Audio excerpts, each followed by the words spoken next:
Good day, and welcome to another segment of the Word. Amen. All praise to the Most High God.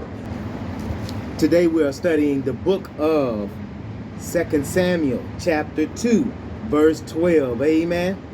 But before we get started, we're going to what? Say the Lord's Prayer. Amen. Our Father, which art in heaven, hallowed be thy name. Thine kingdom come, thine will be done, in earth as it is in heaven. Give us this day our daily bread, and forgive us our trespasses, as we forgive those who trespass against us. And lead us not into temptation, but deliver us from evil. For thine is the kingdom, power, and the glory, forever and ever. Amen. Amen. All right, so let's go ahead and get it started right now. Amen. Get into the word of the Most High. Find a place to put my hat, yo. It's raining today, but we are going to bring the word of the Most High God into the what? The earth. Amen. All right. So, we're starting at 2 Samuel, chapter 2, beginning at verse 12. Amen. It says, Now Abner, the son of Ner, and the servants of Ishbosheth, the son of Saul, went out from Mahanaim to Gibeon. And Joab, the son of Zeruiah, and the servants of David went out and met them by the pool of Gibeon. So they sat down, one on one side of the pool and the other on the other side of the pool. Amen.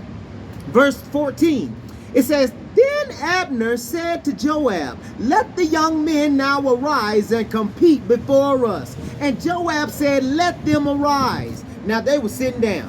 And that's why you can't be idle. You have to be working. Why? Because an idle mind is the devil's playground. Amen. We have to be conscious of that. Amen. So verse 15. So they arose and went over by number 12 from Benjamin, followers of Ishbosheth, the son of Saul, and 12 from the servants of David. Amen. Verse 16. And each one grasped his opponent by the head and thrust his sword in his opponent's side. So they fell down together. Therefore that place was called the field of sharp swords. Amen. Amen. Which is in Gibeon.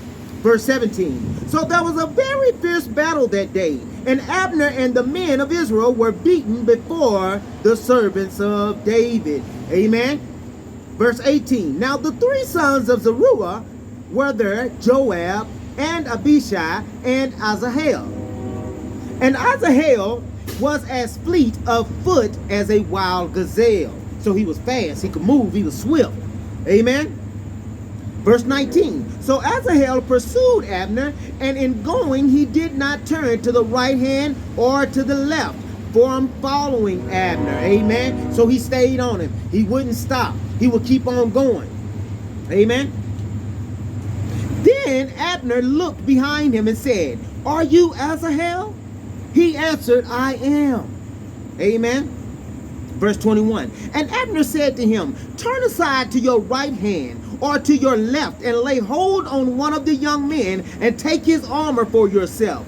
But Asahel would not turn aside from following him. Amen. Verse 22.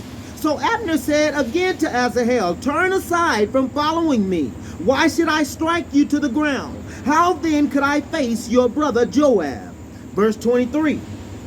However, he refused to turn aside. Therefore Abner struck him in the stomach with the blunt end of a spear, so that the spear came out of his back, and he fell down there and died on the spot.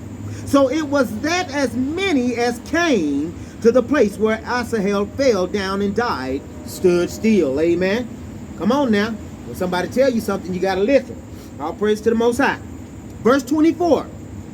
Joab and Abishai also pursued Abner, and the sun was going down. Now these two still going on.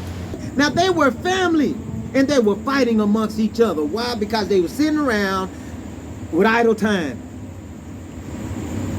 That's what they was doing. Amen. We can't be sitting around with idle time.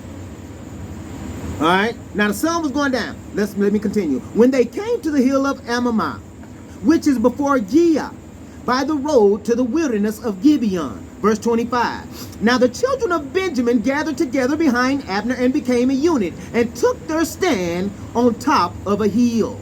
Then Abner called to Joab and said, shall the sword devour forever? Do you not know that it will be bitter in the latter end? How long will it be then until you tell the people to return from pursuing their brethren? Amen. Verse 27. And Joab said, as God lives, unless you had spoken, surely then by morning all the people would have given up pursuing their brethren. Verse 28. So Joab blew a trumpet, and all the people stood still, and did not pursue Israel anymore, nor did they fight anymore. Amen. So let's put a cease to all the bitterness. We don't have to allow bitterness to creep in. We don't have to allow bitterness to creep in, and then we're not speaking to our family members, or we're not speaking to our loved ones, however you want to call it. But all that began by just sitting around. Don't get caught sitting around. And don't allow bitterness to creep into your heart, into your mind. Amen. Amen. May God bless the hearers and the readers and the doers of his word. You all have a blessed day. I hope you enjoyed this message. I greatly did. Peace.